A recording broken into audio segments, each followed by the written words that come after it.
Good afternoon. Go ahead and close your eyes for a minute. I want you to kind of just close your eyes, let your mind wander a little bit. Go ahead and imagine this. Alright, imagine standing up in your tank and your loader's hatched. You got your left hand on your 240 machine gun. You got right head and a pair of nods. Alright?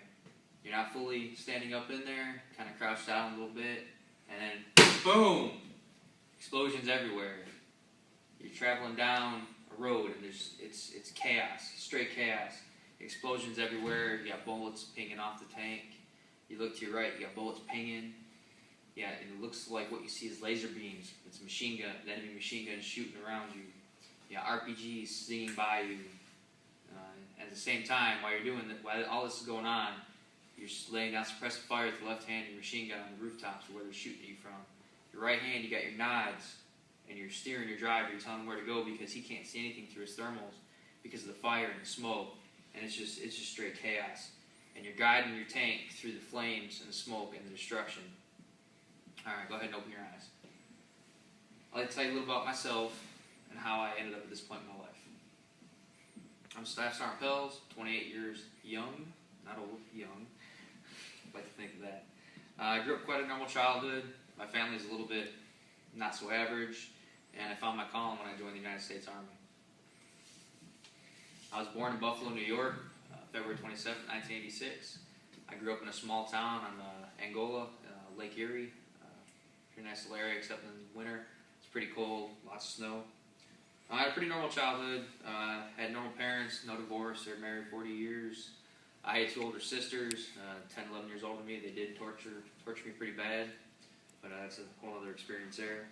One thing is, though, I didn't like school very much. I was more of a hands-on person. I was in advanced classes. I just couldn't keep me going, so I just kind of, came through it.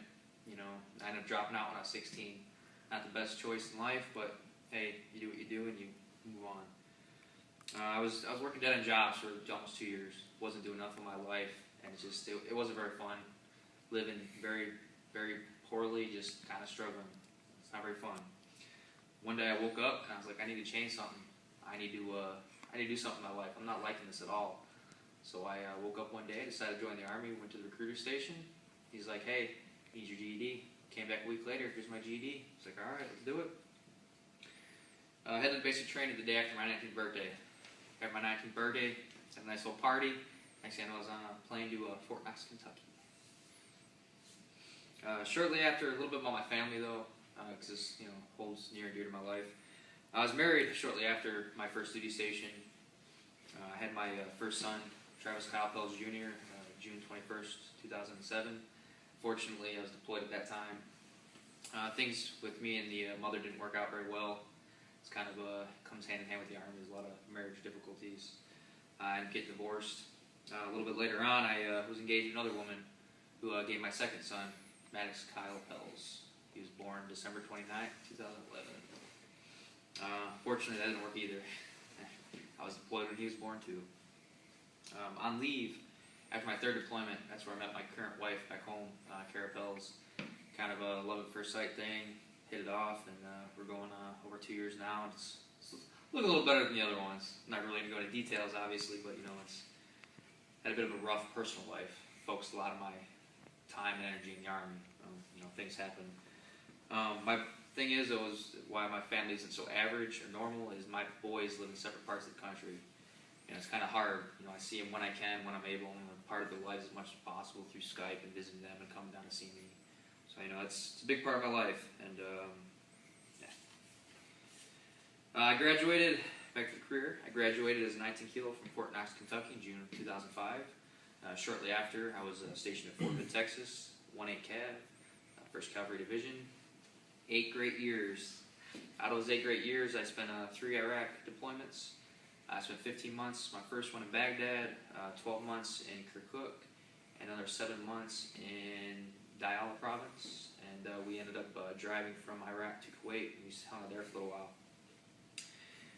During that time also, you do a lot of field training, a lot of field exercises, countless gunneries, the National Training Center in Fort Irwin, California, Joint Training Center in JRTC in Fort Polk, Louisiana.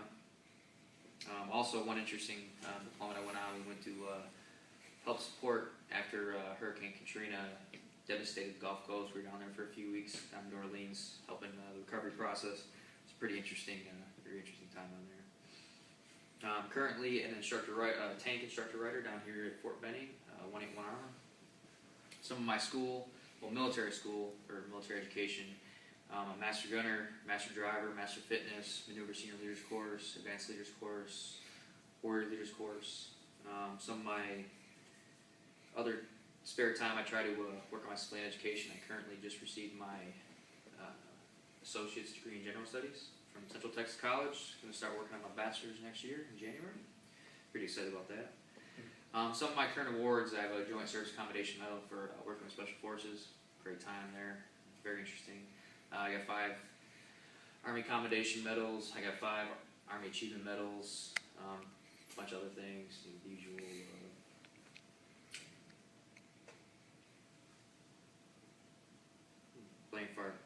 Good conduct medals, yeah.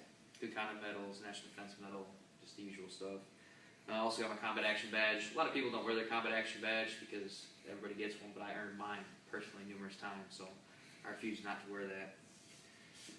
Just so, remember when you think of Staff Sergeant Pelz when you see me around here occasionally. I'm a pretty normal guy with a little unusual family, and I found my calling in the United States Army. One thing I'd like to leave you with, though, is hope you enjoyed learning a little about myself. For what I lack in years, I'm not very old. I make up for a lot of experience. Been through a lot. In this profession of arms, one can experience more in a few years than somebody can experience in a lifetime. So, have a great day.